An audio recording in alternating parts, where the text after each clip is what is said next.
అందరికీ నమస్కారం అండి. వెల్కమ్ బ్యాక్ టు సరళాస్ నాతో నేను. ఈరోజు మనం కార్తీక పురాణంలోని 12వ అధ్యాయం విందాం. అందులో ద్వాదశి ప్రశంస. మహారాజా, కార్తీక మాసమున కార్తీక సోమవారమున కార్తీక ద్వాదశి వ్రతమును గురించి సాలగ్రామపు మహిమలను గురించి వివరించెదను వినుమని వశిష్ఠ మహాముని ఈ విధముగా తెలియజేసిరి. కార్తీక సోమవారం నాడు ఉదయమునే లేచి కాలకృత్యములు తీర్చుకుని నదికి వెళ్ళి స్నానము చేసి ఆచమనము చేయవలెను. తర్వాత శక్తి కొలది బ్రాహ్మణునకు దానమిచ్చి ఆ రోజు అంత ఉపవాసముండి సాయంకాలము శివాలయమునకు కానీ విష్ణాలయమునకు కానీ వెళ్ళి దేవుని పూజించి నక్షత్ర దర్శనము చేసుకుని పిమ్మట భుజింపవలయను. ఈ విధముగా చేసిన వారికి సకల సంపదలు కలగటే కాక మోక్షము కూడా పొందుదురు. కార్తీక మాసంలో శని త్రయోదశి వచ్చిన ఎడల వ్రతం ఆచరించినచో 100 రెట్లు ఫలితము కలుగును.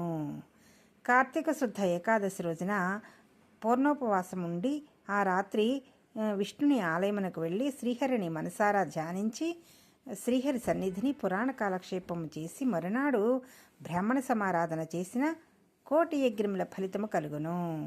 ఈ విధముగా చేసిన వారులకు సూర్యగ్రహణ సమయమున గంగా నదిలో స్నానము చేసి 1,000,000 బ్రాహ్మణులకు భోజన దానము చేసిన ఎంత పుణ్యము కలుగునో దానికంటే అధికముగా ఫలము కలుగును. కార్తీక శుద్ధ ద్వాదశి నాడు శ్రీమన్నారాయణుడు శేషపానుపు నుండి లేచును గనుక కార్తీక శుద్ధ ద్వాదశి వ్రతము విష్ణువునకు ఇష్టము. ఆ రోజున శ్రీమంతులెవరైనా ఆవు కొమ్ములకు బంగారు తొడుగులు తగిలించి ఆవు కాళ్లకు వెండి డెక్కలు తగిలించి దూడతో సహా బ్రాహ్మణునకు దానమిచ్చిన ఎడల ఆ ఆవు శరీరమందు ఎన్ని రోమములు కలవో అన్ని సంవత్సరములు ఇంద్రలోకములో స్వర్గసుఖములందుదురు.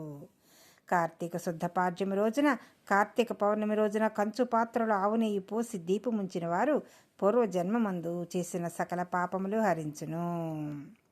ద్వాదశి నాడు యజ్ఞోపవీతములు దక్షిణతో బ్రాహ్మణునికి దానమిచ్చిన వారు ఇహపర సుఖములు పొందగలరు. ద్వాదశి రోజున బంగారు తులసి చెట్టును గాని సాలగ్రామమును గాని ఒక బ్రాహ్మణునికి దానమిచ్చిన ఎడల 4 సముద్రాల మధ్యనున్న భూమిని దానము చేసినంత ఫలము కలుగును. దీనికి ఉదాహరణముగా ఒక కథ కలదు, శ్రద్ధగా ఆలకింపుము. సాలగ్రామ దాన మహిమ. పూర్వము అఖండ గోదావరి నదీ తీరమందలి ఒకనొక పల్లెయందు ఒక వైశ్యుడు నివసించుచుండెను. అతను మిగులు దురాశాపరుడై నిత్యము ధనమును కూడబెట్టుచు తాను అనుభవించక ఇతరులకు పెట్టక బీదలకు దాన ధర్మములు చేయక ఎల్లప్పుడూ పరనిందలతో తానే గొప్ప శ్రీమంతుడిగా విర్రవీగుచు ఏ జీవికి కూడా ఉపకారమైనను చేయక పరుల ద్రవ్యము ఎటుల అపహరింతునా అను తలంపుతో కుచిత బుద్ధి కలిగి కాలము గడుపుచుండెను. అతడు ఒకనాడు తన గ్రామమునకు సమీపమున ఉన్న పల్లెలో నివసించుచున్న ఒక బ్రాహ్మణునకు తన వద్దనున్న ధనమును పెద్ద వడ్డీకి అప్పు ఇచ్చెను. మరికొంతకాలమునకు తన సొమ్ము తనకిమ్మని అడగగా ఆ విప్రుడు, అయ్యా, తమకీవలసిన ధనము 1 నెల రోజుల గడువులో ఇవ్వగలను, మీ రుణం ఉంచుకోను.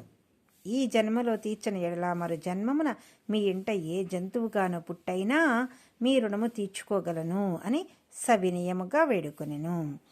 ఆ మాటలకు కోమటి మండిపడి, అట్లు వీలు లేదు, నా సొమ్ము నాకిప్పుడే ఇవ్వలెను, లేని ఎడల నీ కంఠమును నరికి వేయుదును అని ఆవేశం కొలది వెనక ముందు ఆలోచించక తన మొలనున్న కత్తితో ఆ బ్రాహ్మణుని కుత్తుకుని కోసెను. వెంటనే ఆ బ్రాహ్మణుడు గిలిగిలా తన్నుకుని చనిపోయాను. ఆ కోమటి భయపడి అక్కడనే ఉన్న రాజభటులు వచ్చి పట్టుకుందరని జడిసి తన గ్రామమునకు పారిపోయాను. బ్రాహ్మణ హత్య మహాపాపం కనుక అప్పటి నుండి ఆ వైశ్యునకు బ్రహ్మహత్య పాపం ఆవహించి కుష్ఠవ్యాధి కలిగి నానా బాధలు పడుచు మరి కొన్నాళ్లకు మరణించెను. వెంటనే యమదూతలు వచ్చి అతనిని తీసుకుని పోయి రౌరవాది నరక కోపముల పడత్రోసిరి. ఆ వయసునకు ఒక కుమారుడు కలడు. అతని పేరు ధర్మవీరుడు. ఆ పేరునకు తగినట్లుగానే తండ్రి సంపాదించిన ధనమును దాన ధర్మాలు చేయుచు పుణ్యకార్యములు ఆచరించుచు నీడ కొరకై చెట్లు నాటించుచు నూతులు చెరువులు త్రవ్వించుచు సకల జనులను సంతోషపెట్టుచు మంచి కీర్తిని సంపాదించెను.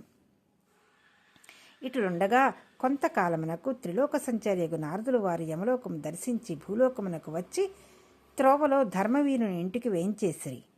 ధర్మవీరుడు నారదుల వారికి సాష్టాంగదండ ప్రణామం ఆచరించి విష్ణుదేవునిగా భావించి అర్ఘ్యపాత్యాది విధుల చేత సత్కరించి చేతులు జోడించి, మహానుభావా, నా పుణ్యం కొలది నేడు తమ దర్శనం లభించినది. నేను ధన్యుడును. నా జన్మ తరించినది. నా ఇల్లు పావనమైనది. శక్తి కొలది నే చేయు సత్కారమును స్వీకరించి తమరు వచ్చిన కార్యమును విశదీకరింపుడు అని సవినయుడై వేడుకొనెను. అంత నారదుడు చిరునవ్వు నవ్వి, ఓ ధర్మవీరా, నేను నీకొక హితువు చెప్పదలిచి వచ్చి తిని. శ్రీ మహావిష్ణువునకు కార్తీక మాసంలో శుద్ధ ద్వాదశి మహాప్రీతికరమైన దినము. ఆ రోజున స్నానదాన జపాదులు ఏవి చేసినను అత్యంత ఫలం కలుగును. 4 జాతులలో ఏ జాతి వారైనను, స్త్రీ అయినా, పురుషుడైనా, జారుడైన, చోరుడైన, పతివ్రత అయిన, వ్యభిచారిణి అయిన కార్తీక శుద్ధ ద్వాదశి రోజున సూర్యుడు తులారాశి యందు ఉండగా నిష్టగా ఉపవాసముండి సాలగ్రామ దానములు చేసిన ఎడల వెనుకటి జన్మలందు ఈ జన్మమందు చేసిన పాపములు పోవును. నీ తండ్రి యమలోకంలో మహానరకం అనుభవించుచున్నాడు. అతనిని ఉద్ధరించుటకై నీవు సాలగ్రామ దానము చేయక తప్పదు. అట్లు చేసి నీ తండ్రి రుణం తీర్చుకునుము అని చెప్పాను. అంతటి ధర్మవీరుడు, నారదమునివర్యా, మేడల వెనుకటి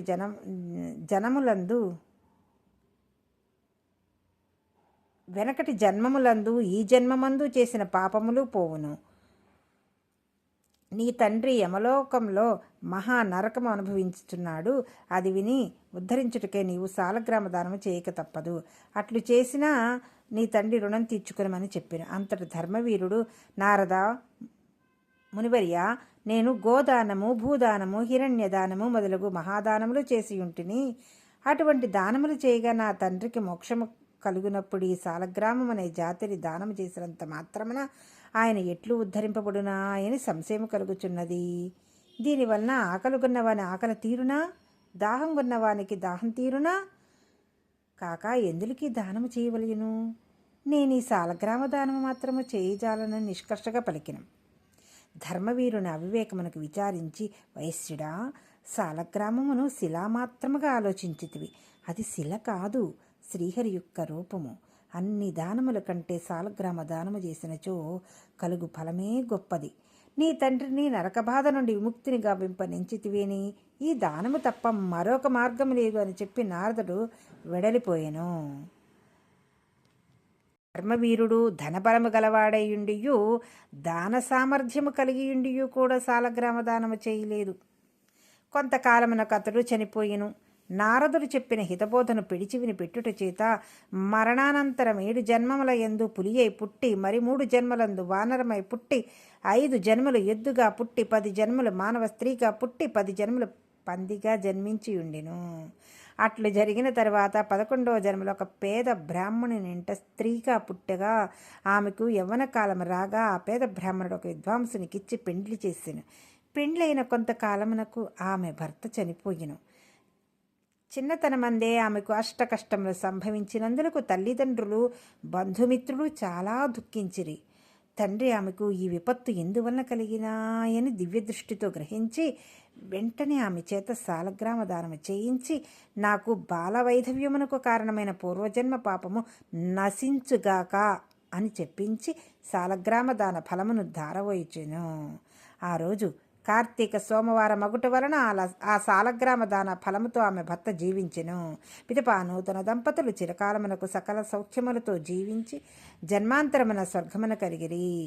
మరికొంతకాలమునకు ఆ బ్రాహ్మణ పుత్రిక మరొక బ్రాహ్మణుని ఇంట కుమారుడుగా పుట్టి నిత్యము సాలగ్రామ దానము చేయుచు ముక్తి నొందెను. కావున ఓ జనక, కార్తీక శుద్ధ ద్వాదశి రోజున సాలగ్రామ దానం చేసిన దాన ఫలం ఇంతింత కాదు, ఎంతో ఘనమైనది. కావున నీవును ఆ సాలగ్రామ దానమును చేయుము.